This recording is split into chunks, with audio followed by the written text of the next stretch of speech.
baru saja selesai dilakukan, dan pertemuan dibagi menjadi dua bagian. Yang pertama adalah pertemuan empat mata, kita sebut tete-a-tete, dan yang kedua adalah pertemuan bilateral secara lebih luas. Sebagaimana yang saya sudah sampaikan bahwa dalam pertemuan bilateral tadi ada 4 fokus bahasan. Yang pertama adalah mengenai masalah kerjasama perdagangan, investasi dan perdagangan. Yang kedua adalah untuk industri strategis. Yang ketiga adalah mengenai masalah energi. Dan yang keempat adalah mengenai pemberantasan terorisme. Masalah pemberantasan terorisme lebih dibahas di dalam pertemuan yang sifatnya terbatas, sifatnya tete-a-tete.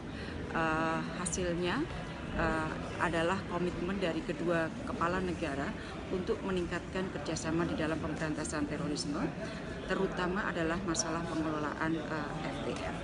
Nah, kemudian yang dalam pertemuan bilateral kita lebih banyak membahas isu yang terkait dengan ekonomi. Jadi 3 yang lainnya, perdagangan, investasi, energi, dan juga industri strategis. Nah, saya ingin mulai dengan industri strategis.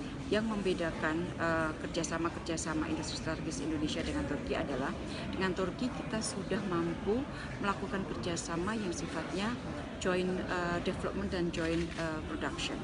Misalnya mengenai masalah powership antara PT PAL dengan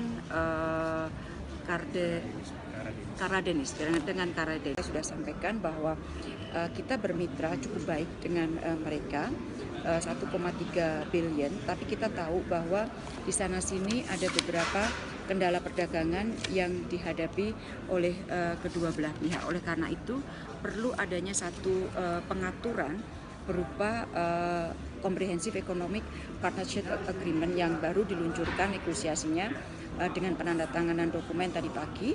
Dan tadi pagi saya bicara dengan Pak Enggar, kira-kira berapa lama waktu yang diperlukan untuk negosiasi.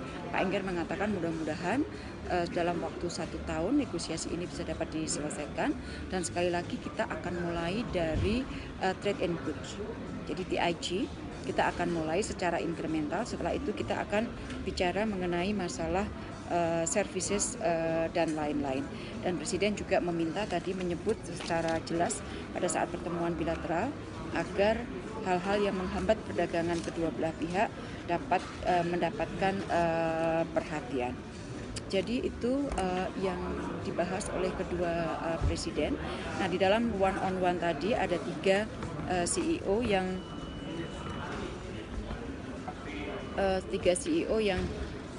melakukan pertemuan dengan presiden. Yang pertama adalah Karadeniz Holding dengan PT PAL, sekali lagi membahas mengenai masalah joint production untuk powership. Kemudian yang kedua Hittite